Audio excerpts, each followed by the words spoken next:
Hello, everyone. Welcome back. It's another episode of the Ramos Law Difference Makers podcast. I am your host, Dr. Jim Hoven, and today I have an exceptional opportunity to sit down with someone making a difference right here in Colorado. So no matter where you're listening to this episode from, you're going to hear how things work at the city level. This is going to be cool. This morning, I have the chance to meet with an actual mayor of a city. I've never gotten to do this before. So I am meeting with Mayor Meredith Leighty, and we are going to have a great conversation today. So hang on, enjoy, and Mayor Leighty, welcome to the show. Thank you. I'm so excited to be here. I've never done this either, so. Come on. We'll see a how public it goes. Figure like yourself, never having done a podcast? No. I love this format, though, so I'm excited to hopefully do it again someday. We will absolutely do it again someday. All right, Gabe, put that down. We got another guest, another episode scheduled. Let me ask you, Mayor, first of all, thank you for coming. I know that you must have a crazy schedule because not only are you a mayor of North Glen, the mayor of North Glen, but you're also you're involved in schools, right? As a school principal. I am. I'm an elementary school principal at an awesome school in Lakewood, Colorado. It's called Belmar School of Integrated Arts, a little K-5 public school with an arts integration focus. So that is my full-time job. And surprisingly, being the mayor is a part-time job. I would not have guessed that. Right. Is there a size of a city where a mayor does not do something else and they just have to do that? Is that a size thing? Like the mayor of Denver, I'm assuming the mayor of Denver does not have any other side gigs, right? No, yeah.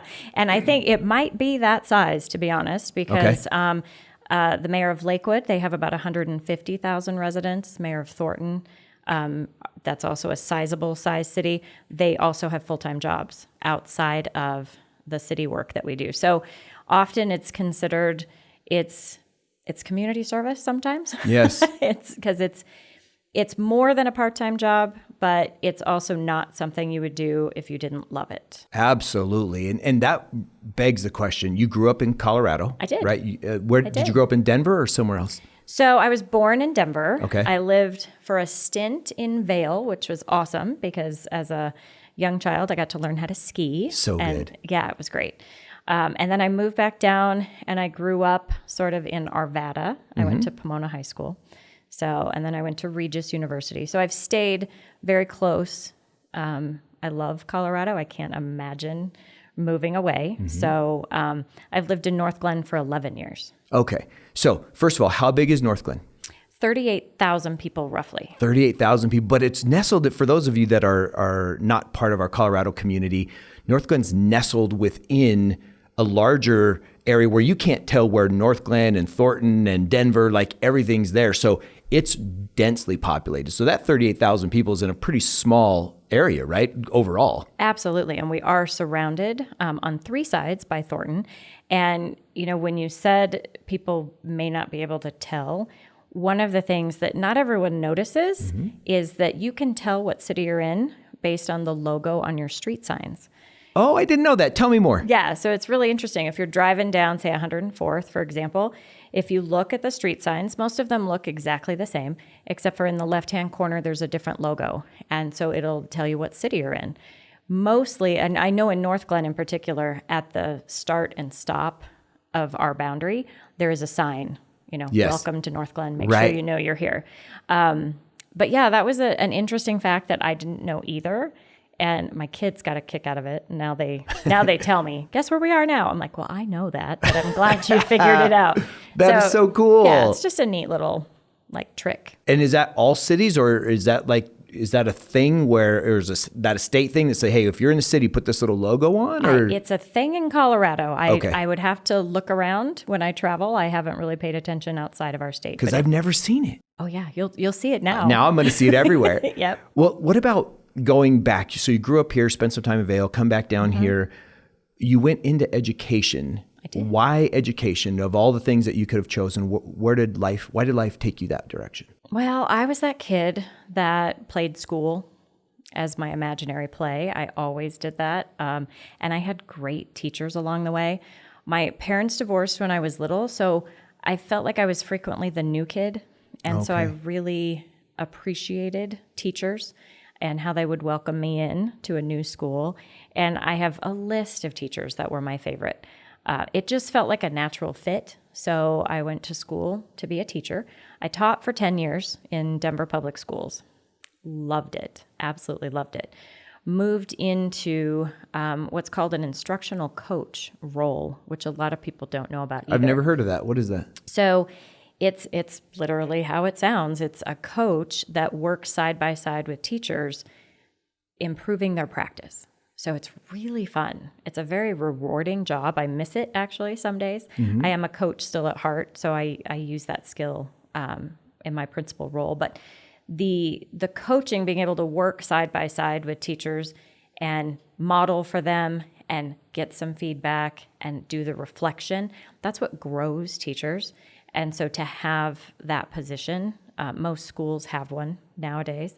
So, really? Yeah, it's fantastic. So I did that for a while. That's when I moved into Jeffco Public Schools. And then I became an assistant principal and a principal, and I'm in my 8th year. Wow. Yeah. And so coming back to that coach role, it sounds to me like that's a really important, like that's a driving source for you. Because I was looking through some of the information on the city's website, and something that really hit me that I had to actually write down and take a note so I got it right was about your leadership style. And your leadership style, it says, it gives 3 words, and it says service, collaboration, and inspiration or inspirational. Is that from the coaching side of things where you took that into the political side, or where does that come from? Because to have those 3 words, I'm a big fan of all 3 of those, by the way, to have that be your leadership style, that's dynamic. Where did that come from? It absolutely comes from my educator background. So, and I can share some examples about how it has infused into my leadership on council. But for sure, working in a school it's a service. And I have that servant leadership in that if somebody needs something, I'm not going to delegate as much as I'm going to jump in. So I'm going to help. If I need to teach, I teach. If I need to coach, I coach. Because that, to me, is how we develop the individuals in our care, really, because that's what they are. And so when I took on I could back up, because a possible question might be, why did you run for council? Because it is that's coming. Yeah. Well, it is all connected for me because Okay. I'm not a politician. And so I don't view things in that strategic way. It's all about growing the people around me, growing the people in my care, and ultimately providing a service to my city. So the roles are very similar. So people will say, well, you do both things. I'm like, yeah, they're really similar. Being a school principal and being the mayor of a city, you use the same skill set. So it has been a really natural fit for me. But I know that I'm a very different mayor than a lot of my colleagues are. How are you received because of your different view? Because you've got people that are lifetime politicians, right? And it's interesting. I have a friend who is he's a good guy, and he lives in an area, and he wanted change. So he decides he's going to run for office in this last election, and not a mayor, but one of the other kind of offices things. And so he asked me about it and if he should do it. And, we talked about it, and he decided he was going to do it.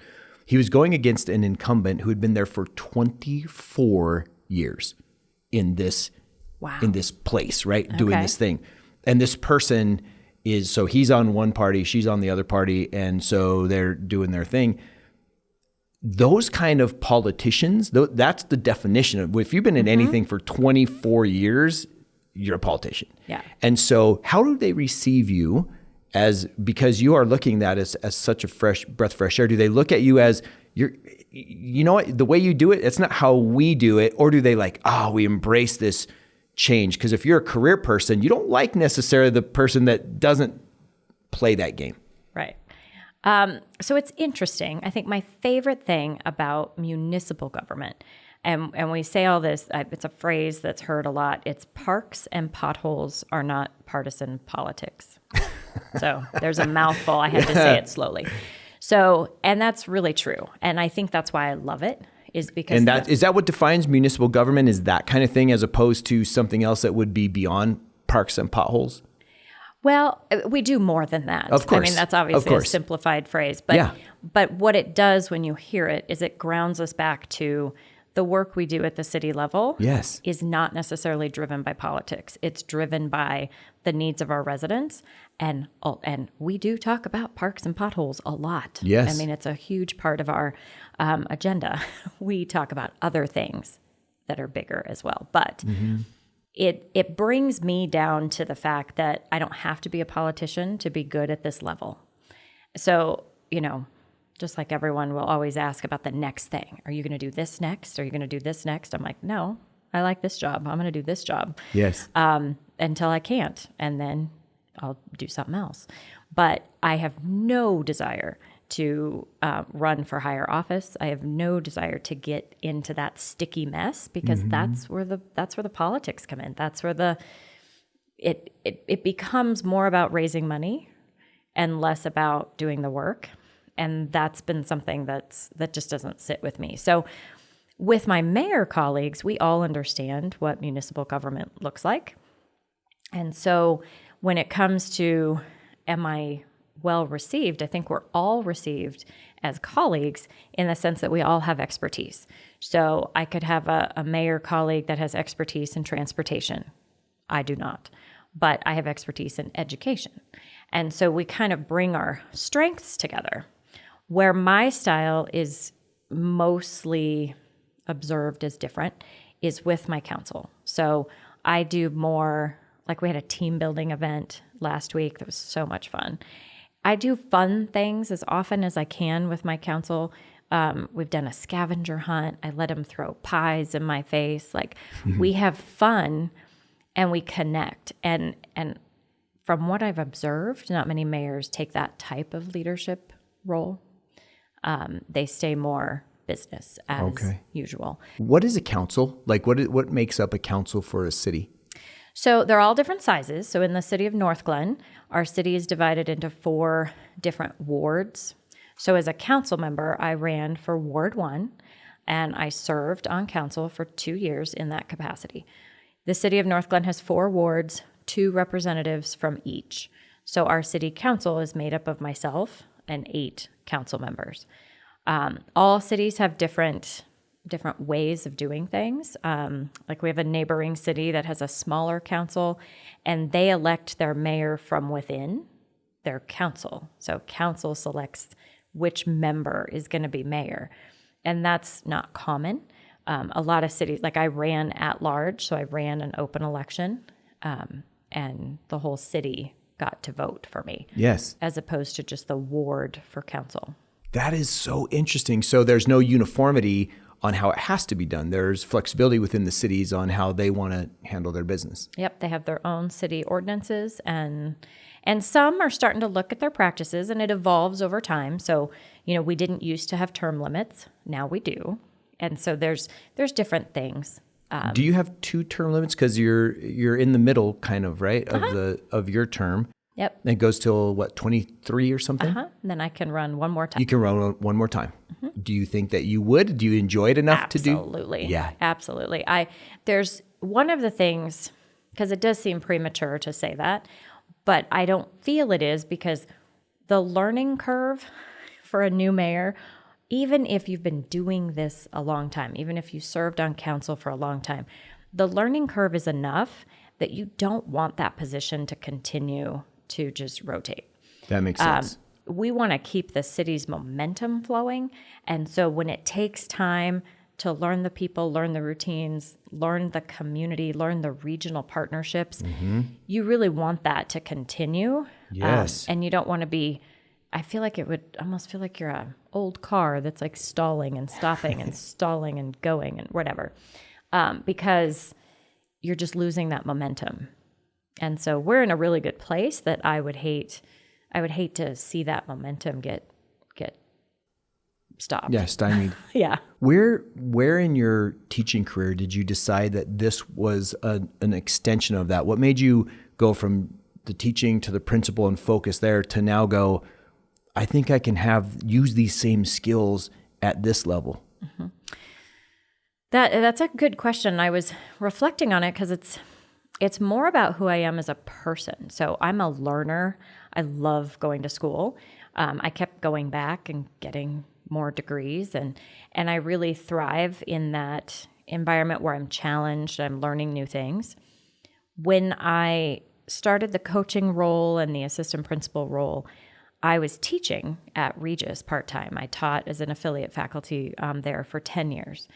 And so I've always had kind of a second job that was fulfilling me in some way. Yes. So my Regis job fed my soul in the sense that I got to teach. I was teaching adults, but I was still teaching, even though I had moved into administration professionally. So it was kind of what I called my guilty pleasure. I loved teaching. But I hit a place of, I'm either going to go back to school or I'm going to try something really hard. And I was going to go back to school, maybe get a PhD, or I don't know. I just love school. And so I had a community member, the Ward 1 council member for where I live, really inspired me. She's an amazing young woman. She was one of the youngest elected officials in Colorado. She's a spitfire, and I love her. I've learned so much from her. And so I watched her run for office and do the work. And I thought, well, that's interesting. So I was paying attention to that on the side. But then at work, I was putting a lot of time and energy into my school community. But my kids live here. My children are growing up here. And I was realizing that my time and energy, although it was lovely, and I still do that at my school, I wanted to influence change or be more involved in the community that my children were growing up in.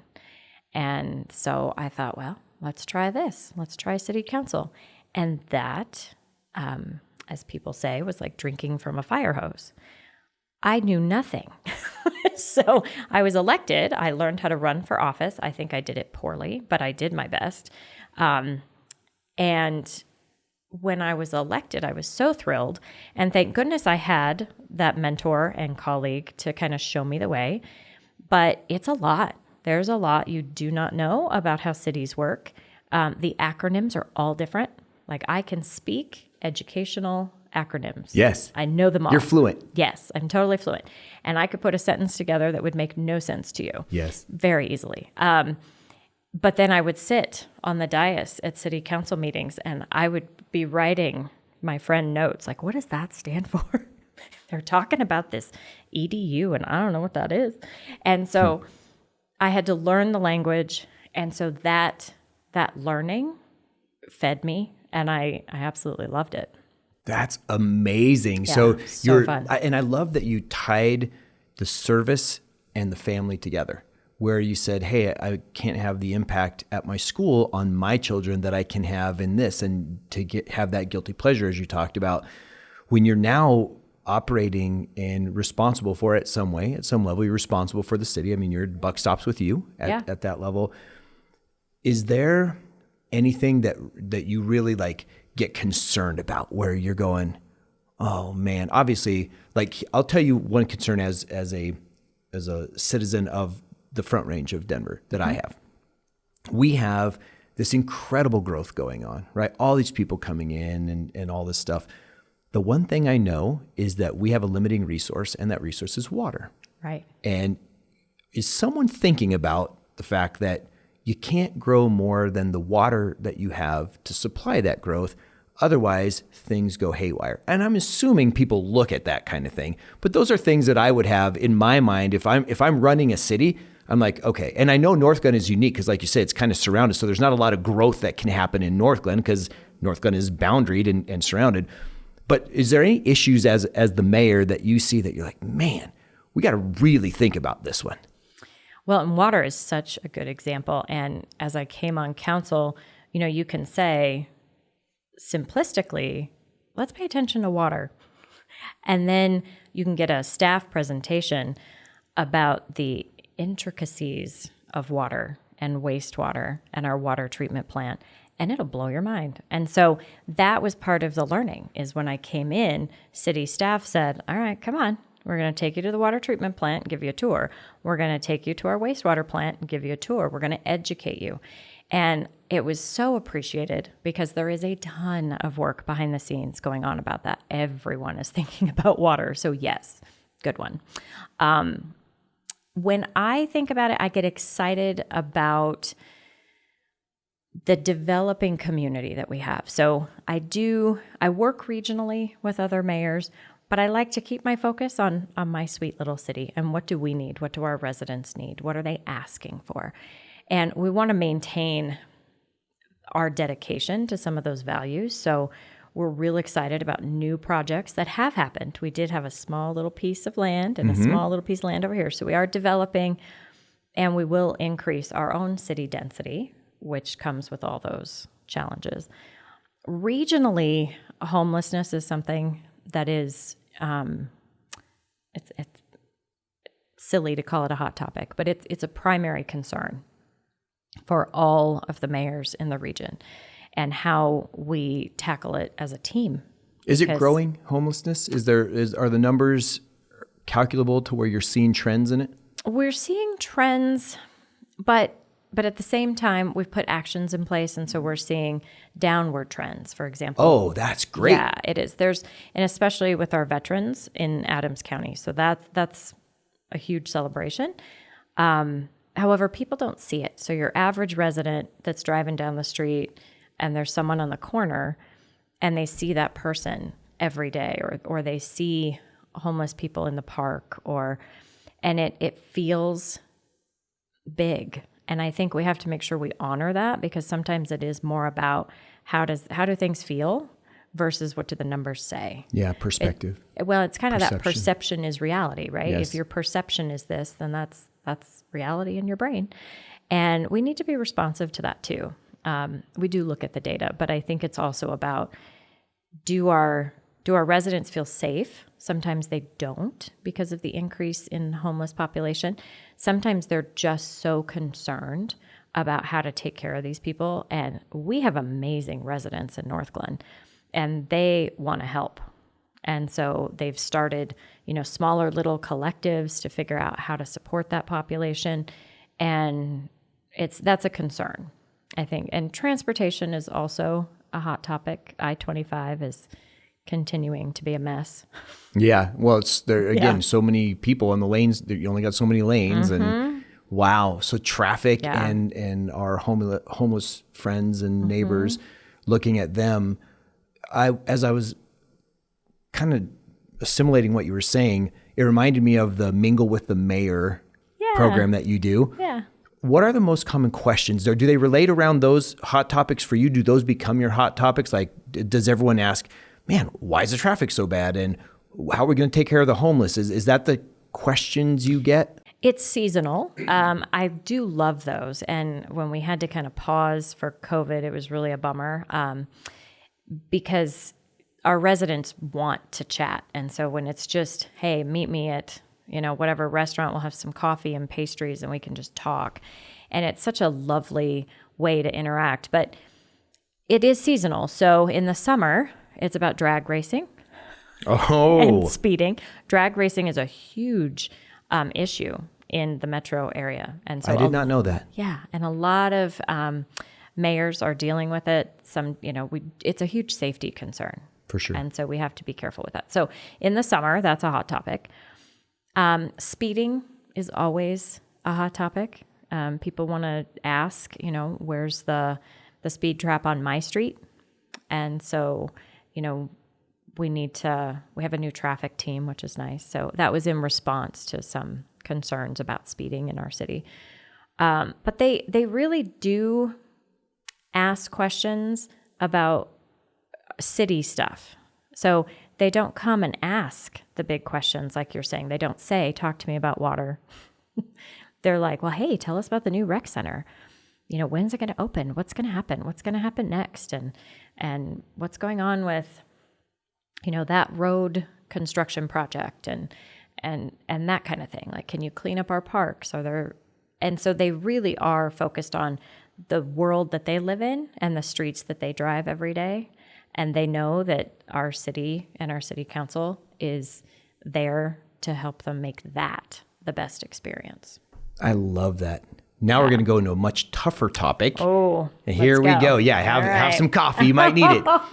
I'm interested. You have the opportunity to have led through one of the craziest times for sure, you're in my lifetime. Absolutely. With the pandemic. And as a city leader, I can't imagine what you dealt with. I mean, obviously at the president, that had to be just insane. Mm-hmm. Then governors and then mayors, right? Mm-hmm. And what did you learn about yourself, first of all, as a leader going through that? And what were some of the things that you realized or learned about leading through crisis? Oh boy, that is a big question. Oh, I think it goes back to one of my foundational beliefs anyway, and it's about how you take care of your people. So as a leader of my school, that was my primary focus. How do I take care of my teachers so that they can take care of the students? And that translated a little bit with the city. I'm super proud of the work that North Glen did. A little bit of structure. So I'm a working mayor is a title. Mayor Hancock is a working mayor in Denver, meaning that that's his full-time job. Our city is essentially run by our city manager. She's incredible, and she has a leadership team of directors that do all the work. The city council hires and fires the city manager, evaluates the city manager, and so that's kind of the hierarchy of that. Through this pandemic, the city needed to do what they needed to do for operations. They kept the operations running, all of the utilities, all of that. They did such a great job. But I know myself and our city manager, we had conversations about how do we make sure we're taking care of our people, making sure they're healthy, making sure they're safe, making sure they have what they need to work from home, and working through that. So I think the city manager and I share that value, that taking care of people focus, and that's really helpful. And she and I are on the same page with 99% of things as far as philosophy and values and how we treat people. That's helpful. Incredibly helpful. Yes. There were quite a few city managers that resigned their position over the last 18 months. There was a lot of transition, and that, I think, causes a city to feel unstable. So through the pandemic, the thing that we had to do, because that's, where I say all the good work happens at the municipal level, but some of that has to happen at the county level. The health department was making decisions. The mayors were talking together collectively and asking the governor to help make some decisions as we work through this, because the way the metro area works, as you mentioned, you're going to drive right through North Glen into Thornton, right through North Glen into Westminster and not know it. So we needed a regional approach to some of the decisions. Otherwise, people were just going to be super confused. And so we focused a lot on our businesses and tried to help those thrive and stay alive through this time.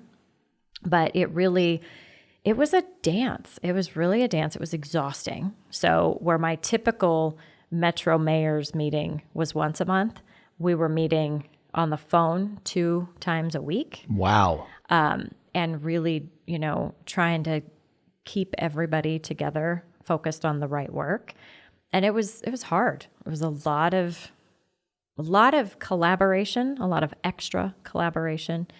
But it was interesting because some people, residents would say, "Hey, I need you to do this." And I'm like, it's kind of out of my purview. It's a health department decision, and I can't violate the health department decision. Right. So some decisions we could make, some decisions we just needed to support and help make sense of it for our residents. I also do what I call my Mayor's Monthly Minute, which is a little video. Maybe I'll make it a podcast. Love it. It was just a little video I do once a month. And I switched to doing those selfie mode from my back porch because I was at home, but I still wanted to connect with residents and help them feel a sense of calm as best I could. Did you come away from that experience? I know we're not completely out of it, right? I know things are not like they were prior to, 2020. Right. Did you take away anything for yourself that you learned about yourself, whether it's personally or in a leadership role, where you're like, wow, this was a lesson that came to me as some sort of little jewel? Anything like that? Absolutely. I think it was slowing down. As I've described, for a long time, I do a bunch of things, right? I've worked 2 jobs for a long time. I'm raising 2 kids as a single parent. And so my life is busy. My life is fast. And during that time, it was a forced stop. Can't go anywhere, can't do anything. Better talk to the people in your house. And we did have a good time. We tried to really connect with each other and take care of each other, because it was scary. It was scary. I lost a very good friend at the start of it to COVID, and that was really hard. So it was that slowing down piece that felt good. And then as we start to open back up, being very mindful of not getting back to that frantic pace. Yes. And so staying connected to some of those habits and those, behaviors that kind of kept us going, right? Whether it's hiking with the dogs or getting outside more, some of those things I'm trying to hold on to, just kind of slowing down and being more intentional and present. I'd like to keep going, but as far as a leadership role, that's more personal, but it's the same. It's being intentional and present for my teachers, being intentional and present for my council and staff, and working through the pieces with, I'm struggling with a way to phrase it. I think it's just maintaining connection. So whether it's very easy to send 5 emails, sometimes it's better to go, hey, can we meet for coffee and figure this out? I would like us to get back to that. Yes. I think the technology and all the Zoom meetings and all of that, where we felt more accessible to one another through that format, I think we're weary of it. We're exhausted of Zoom. Great. I'm using it like like a thing, not a company. Zoom is a great company. Yes. But we're just weary of that way of communicating. And so to get back to even a phone call instead of an email, even, getting back to coffee on a porch as opposed to a Zoom meeting. And so just trying, sorry, I think I did the wrong thing there.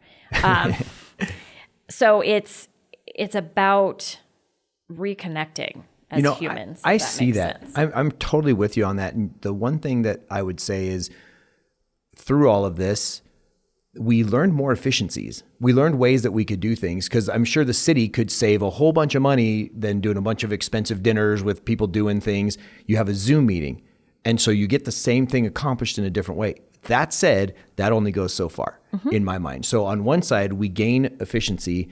On the other side, we can lose effectiveness. And so I think that by us learning to balance the efficiency effectiveness quotient a little bit, that now we can take advantage of, at least for me, what we've learned. Like, we have the same thing here. We had people working from home a lot, and then transitioning more to some in office, mostly home, then flipping back and forth, and now transitioning more into more office because of culture, because of connection. Yes. And so I'm sure that you saw that. And what about I'm interested a little bit with the business communities in North Glen, because you have to have your finger on the pulse of that. I mean, there's a chamber of commerce that you're probably connected to, and then individual businesses and meetings with the mayor and all that kind of thing. What do you make about the business climate since COVID? Have you seen any kind of a generalization of things? Because I know some industries went crazy. If you owned a home shipping company and you could ship your stuff by home, you made more money than you ever saw. On the other hand, if you had a restaurant, you were kind of screwed. So what have you noticed in North Glen with respect to the business culture or the feeling of the businesses here? Well, I want to start by saying thank you for paraphrasing my muddled sentences into something so articulate as far as efficiency and effectiveness and focusing on culture. So that was great. Thank you for that. It's exactly what you said. Depending on the industry and the type of business, did they thrive or not? So we had some CARES funding that we could share either from the county level or the city level to help support our businesses, and we did as much as we could. And we did help quite a few businesses stay afloat. It helped them with rent and lease payments for a period of time if they weren't generating any money. So that was helpful. It didn't save all businesses. We lost a few during the pandemic, and that was really hard because, again, our city is small, and our economic development team makes personal relationships with these businesses and the owners, and they were trying so hard to help them out. And if they weren't maybe completely stable before, this was the final thing, and it was devastating. And we didn't like to see that happen to some of our smaller businesses. Restaurants, I know the governor put some additional supports in place last summer to give them more funding so that they can get back up and running in an efficient way. And I think we've seen a lot of our restaurants do that. We do have some chain restaurants. And so if that was the case, they had sort of that, nationwide support, that corporate support to keep them afloat. And so we didn't lose those. It's interesting, we get a report every month about businesses that have closed and businesses that have opened. And we're seeing new growth, new businesses coming in, new businesses starting. So it is exciting that some businesses have taken this opportunity to go, hey, I'm going to try something new. And some of that is because their previous life during COVID just kind of fizzled out, whatever the industry was that they were in. And now they're like, well, I'm going to reinvent myself and I'm going to try something new. So we are seeing some new startups that are real exciting. Are you seeing, are you seeing as mayor any of the trends that I see as a consumer where, and it really hit me when you talked about the new businesses opening, do they have people to fill the roles? Oh. We are struggling. I mean, I live up in Conifer, which is 45 miles from here. So I drive through a lot of the city to get home. And every place I stop, help wanted, our hours are shut. You can only do this part. We're only going this part because we don't have enough people. Mm-hmm. Are you seeing that? And how does it affect the city of North Glen? So we're seeing that across industry. I mean, everyone is struggling to find people. And we had this very conversation Monday night at council because we opened a brand new, gorgeous recreation center in October. It is gorgeous. It's so pretty, and we're so proud of it. And it is the only rec center in our city. So it was a 20-year-long process. So it's a huge celebration for our residents. But now, they want to use the facility, and the hours are shorter. The access to the pool is limited. And council's frustrated because we're hearing from residents, hey, I want to go swimming. and the number one issue is that staffing. We don't have the lifeguards. We don't have the staff to keep that open. So that's a rec center thing. If you think about Parks and Rec, we didn't get to full staff over the summer. So that impacts not only the stress level on our current Parks and Recreation staff, but the fact that they're doing probably double the work, and then residents aren't seeing the quality of care for our parks that they're used to. So that's how it impacts the city. But then you can also, go to Starbucks and they're like, hey, we're closed today. And it's like, what? Absolutely. Wait a minute. And is there a plan? Like, what do you do? Because of course, you guys might have intel to the why behind the what. The word on the street is, well, if people are getting paid to stay at home more than they can to go to work, they're going to stay at home. You got another word on the street that says, it used to be, I saw this on a 60-Minute show, it used to be that 6 out of 76 jobs were filled from virtual at-home positions. Now it's upwards of in the 40s. And so when you look at the number of people that are working from home, is that the reason? What's the reason if you guys see it? How do you fix it? Is it, well, we got to make sure everybody gets paid more. There's the great resignation and people are kind of self-striking. I don't know how they survive doing that. I don't get it, but somehow it's really happening. How do you guys as a city go about fixing it? Or is it something that you can fix? You got to let nature take its course. I think we do need to let the economy rebound. I think there's a variety of things that we've heard, right? So the great resignation is real. We saw some mayors resign as well. They just kind of went, oh, I'm going to adjust my priorities after this situation. This pandemic, I think, had a lot of people looking at their lives and saying, oh, what am I doing? This is not worth it. This is too much. It's too much stress. It's too much on my body. I want to be healthy. And so, maybe you had a 2-income household and they had a conversation and said, you know what? Let's have one of us stay home with the kids. Let's change our priorities. So I think there's a variety of factors at why the workforce has been reduced. We are thinking about, do we need to offer more money? And that's what's happening. I mean, you can go to Taco Bell.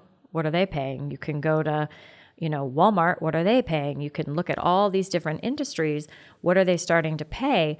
But it's also the quality of that experience. Yes. Because I can make less, but be happier in my job because there's more things about that culture and that climate that make it worth it. And so that is something that I think everybody should pay attention to. And I know you guys do. We really time. work on that. Yeah, you said it so well because we're having struggles finding people that we need for this business. And interestingly enough, I know that where we live, that's kind of a lot more rural. They had a hard time with finding enough school bus drivers, and enough lunchroom people, and enough referees for the local sports teams. And one of the reasons was because of mandates. They were mandating these people who are in their 60s, 50s, and 60s that say, hey, I'm working for beer money. I'm working for travel money. I'm working for vacation of whatever. If you're going to force me to do whatever you're trying to force me to do, I'm not going to do it. So you have that combined with businesses closing, it's just so amazing to me how it works. And what you say about what kind of experience are you creating as an employer to attract people and retain them? I mean, I think for every business owner listening to the show today, that's a key takeaway from this. Like, you'd better be thinking about how to make sure your team loves their work. And that whether you're paying at the top of the scale or at the bottom of the scale, you can still make them love their work as best as their work can be loved. Absolutely. And they need to feel seen. They need to feel valued. And sometimes in these lower paying jobs, it's like we're just cranking out factory workers and not even saying good morning. Like, let's connect with them as human beings and make them feel seen every day. And I think that is critical. And we're going to have to see how this pandemic ends. It's gonna have to end at some point. I'm not a scientist. Maybe it never will, but I think we're starting to see it. But we're gonna have to see what that looks like and how it rebounds across. I mean, because that is the number one question. Where are the people? Yes, it's an interesting question. Hopefully they'll come back, and if we find this place of equilibrium between what's fair on both sides for people to make a difference in people's lives, then that's where we go. Absolutely. What do you like most about being mayor? What's the favorite part of your experience? I don't know. I think it's I'm going to describe a situation. So I work with a council of 8 other members, and we work with the city, and every year we have like a retreat type thing where we, in preparation for the budget, we get together and we say, okay, what are all the things? What are all the ideas that council has that residents have brought forward? And how do we prioritize that for the upcoming budget cycle? And it's a hard conversation. And sometimes it goes well and sometimes it doesn't go well. This last Saturday, we did it virtually. We had a lot of fun because I'm a dork and I brought in all my teacher things, and we had so good. We had a culinary theme, and we were making salsa, and it was very fun. But at the end of it was a 4-hour meeting, but at the end of the meeting, you know how when you have something that goes really well, you're like on this high, you're like, oh, you're more energized than depleted, even after an exhausting process. And that was it. When we come together with that synergy of ideas and we work together well, and we're respectful, and we're laughing, and we're connecting, and all of those things are firing, that's the sweet spot for me, because I got to spend, 4 hours with a group of people talking about all the different exciting ideas for our city. And it wasn't, we have to fix this and fix that. And it wasn't negative at all. It was, hey, can we do this? Can we try this? What do you think about this? And it was so exciting. And that's what's fun. That kind of moment is my favorite moment. I do love talking to residents. I love talking to residents that have lived here a really long time and learning the history. We have some that were like original owners when the city started 50 years ago. And to talk to them about what they've seen, what the history is, it's just fun. It's inspiring. It really grounds me in what this community is.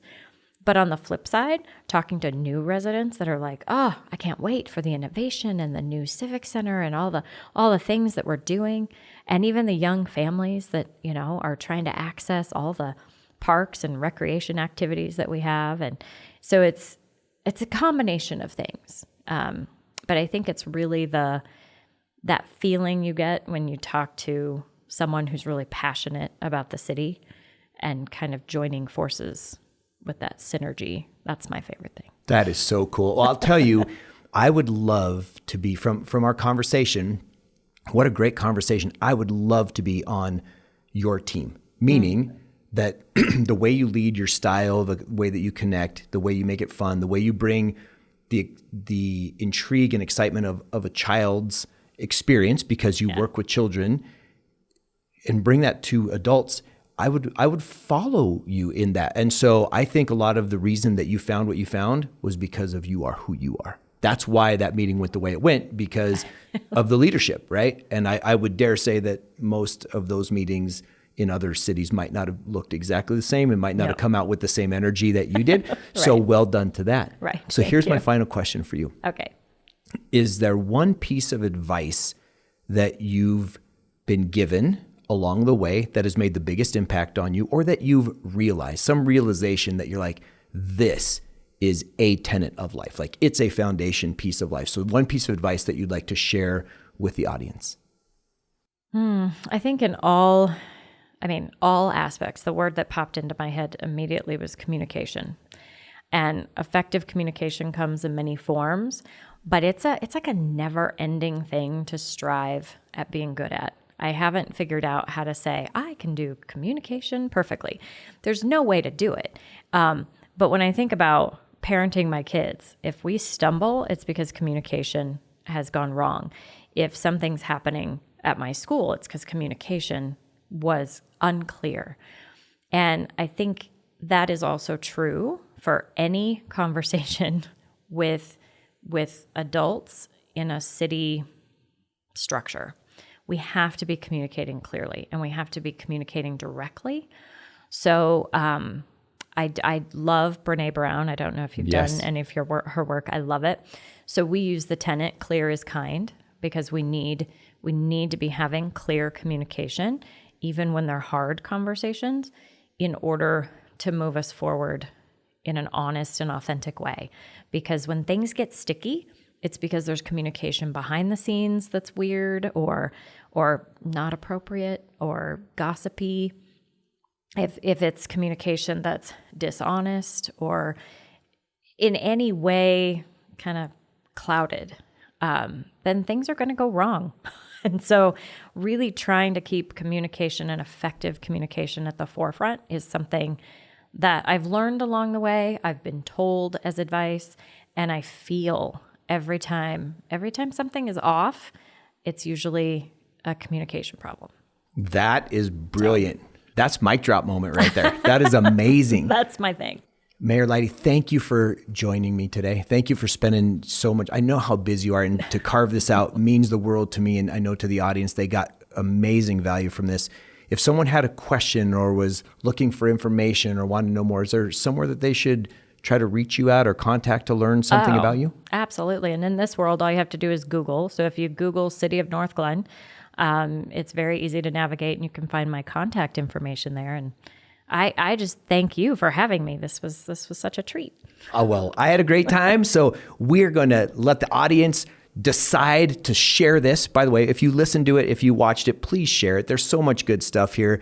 You can subscribe to the channel on Spotify or Apple or anything like that, but share this, get this information out. We really want to get these types of people and the messages that they give to make a positive impact in the world and make a difference. So until next time, have a great day. And just remember, Ramos Law loves you. Thank you.